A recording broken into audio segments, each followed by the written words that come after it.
Hi guys, magandang araw sa inyo lahat. Ngayon ay meron tayong i-unbox na napakaganda to sa atin. Okay, so first of all, ito nga pala yung ating rainbow juicer. Ayan. So mga may hilig dyan na gumawa ng mga juice from vegetables or masabi natin sa mga fruits, ito yung pinaka the best. So nakabili ako ng rainbow juicer. Ito yan. So ito yung itsura niya. Unbox natin ah. Hindi ko na ipakita yung pag-unbox pero ito na siya.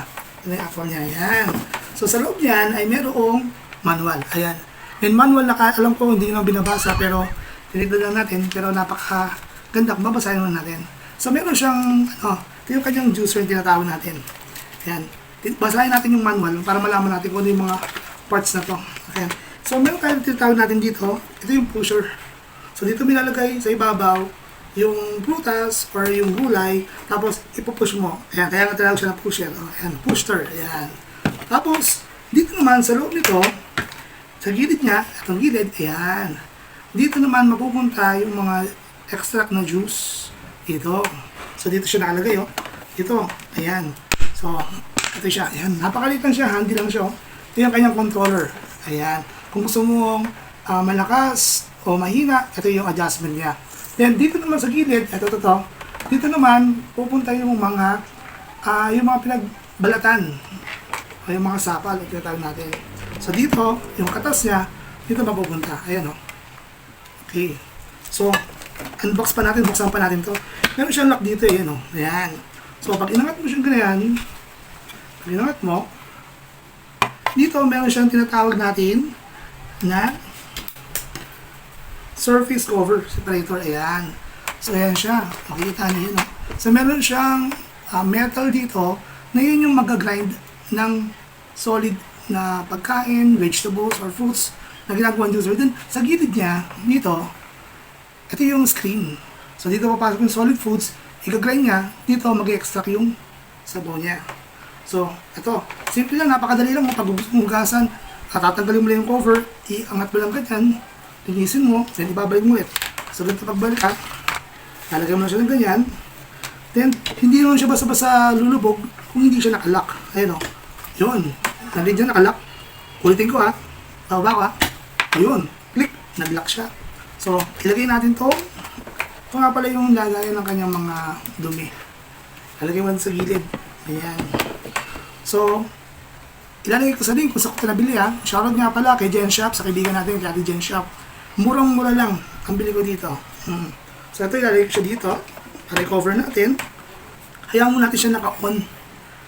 Hayaan mo nung mag-on siya, umikot muna bago mo ilagay yung mga objects. So, for safety, lagay natin yung lock. Ayan yung lock niya. So, naka-ready na. Sigurado yung kailangan maayos to. So, kailangan mag-ready tayo ng baso. Kasi dito natin ilalagay yung juice mamaya. Siyempre, kailangan natin ng fruits. So, I prepare yung fruits. Ito. So, meron tayong cucumber. Ayan. Tapos, meron tayong ditong carrots. So, mas prefer ko yung tinatanggal ko yung seeds sa cucumber para mas maganda. Pero pwede nyo din ilagay siya direkta, kaya lang ko mas gusto ko tinatanggal ko na siya. Okay, so natin lagay ha. Okay, so ready na ba? Okay, i-ready natin to, isasaksak natin to. Saksakan, like this one. O nga pala, pwede pala to sa 110 at sa 220. Pwede pang 110, pwede sa 220. So ang sabi dito, turn on daw natin. Ayan, dito na. So, lagyan natin ito. Dito na. Nakita na, lumuntik na. Tapos, ako natin yun. Ito pa.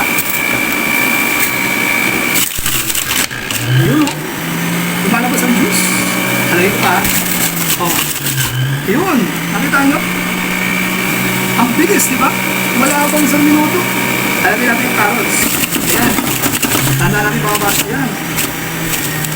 Ayan. Ayan. Kasama ko ang pipino o cucumber at ang carrots. Ayan. Ayan. Ayan po. Ayan. Bak, ang bilis. Gusto agad. Okay natin. Narinyihan. Okay. So yan na, durug na, wala no.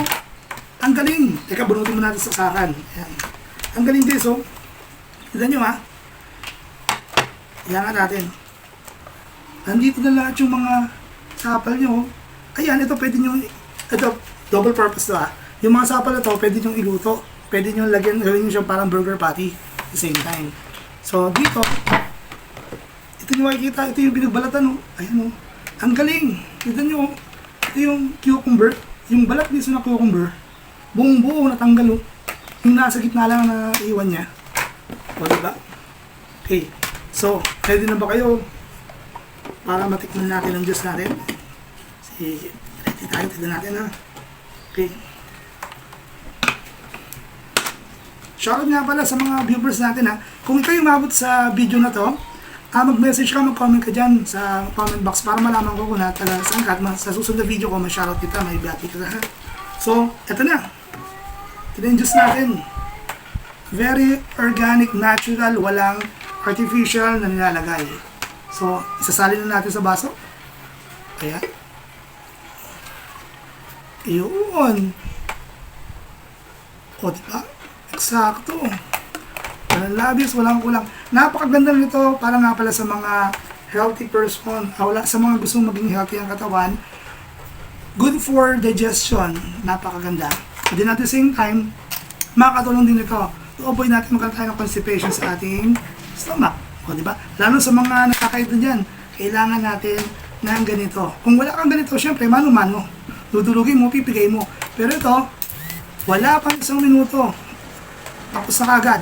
For about 5 to 10 seconds, tulog na kagad. Meron ka ng automatic na juice. So, tikman natin. Sarap. Malamis naman siya. Ang lasa niya yung, syempre, pinaghalong cucumber at carrots. Tsaka wala siyang, hindi na kailangan ng asukal, matamis-tamis na siya. Mas matamis talo ito pag nilagyan mo ng, mas masarap talo pag nilagyan mo ng yelo. So, paano? Sa susunod na vlog natin, abangan nyo ulit. Thank you for watching. Bye!